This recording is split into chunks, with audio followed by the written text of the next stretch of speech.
PTI रहनुमा doctor Yasmin Rashid को बरी करने की असल कहानी सामने आ गई। अहम दस्तावेज मंजर आम पर आ गए। साबिक सूबाई वजीर सेहत डॉक्टर यास्मीन राशिद को चंद रोज कबल लाहौर के सर्विसेज अस्पताल से गिरफ्तार किया गया था। पुलिस के मुताबिक वो दहशतगर्दी समेत दीगर संगीन दफात के 3 मुकदमात में मतलूब थी। वो थाना सरवर रोड, गुलबर्ग और थाना शादमाल में दर्ज मुकदमात में नामजद है। पाकिस्तान तहरीक इंसाफ की रहनुमा डॉक्टर यास्मीन राशिद को लाहौर की इंसदादे दहशतगर्दी की अदालत में पेश किया गया, जहां उन्हें डिस्चार्ज करने का हुक्म सुना दिया गया। हुक्मनामे में लिखा गया कि तफ्तीशी अफसर ने डॉक्टर यास्मीन राशिद के 14 रोजा जिस्मानी रिमांड का मुतालबा किया, जिसमें उनकी photo geometry, voice match test और मोबाइल फोन वगैरह की बरामदगी करना है। फाजिल जज ने लिखा कि रिकॉर्ड का जायजा लेने से मालूम हुआ कि डॉक्टर यास्मीन राशिद ना तो FIR में नामजद है और न ही उनको सप्लीमेंट्री बयान में शामिल किया गया। उन्हें सिर्फ शरीके मुल्जिम के एतराफ के बाद तलब किया गया और कानून की नजर में शहादत की कोई हैसियत नहीं। हुक्मनामे में मजीद लिखा गया कि डॉक्टर यास्मीन राशिद के खिलाफ रिकॉर्ड पर ऐसा कोई मवाद मौजूद नहीं जिसका ताल्लुक जुर्म के इर्तिकाब से जोड़ा जा सके, इसलिए रिमांड की इस्तदा मुस्तरद की जाती है और डॉक्टर यास्मीन राशिद को मुकदमे से डिस्चार्ज किया जाता है। अगर वो किसी और मुकदमे में मतलूब नहीं है तो उन्हें फौरी तौर पर रिहा किया जाए।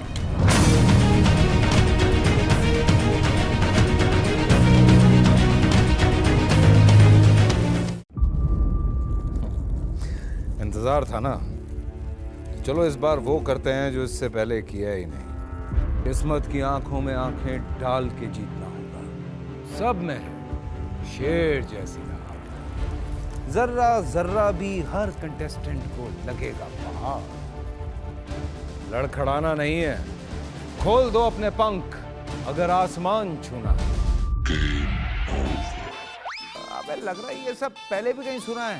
एंटरटेनमेंट की गारंटी जनाब, क्योंकि यहाँ खेलोगे कूदोगे तो बनोगे नवाब। खुश रहो पाकिस्तान।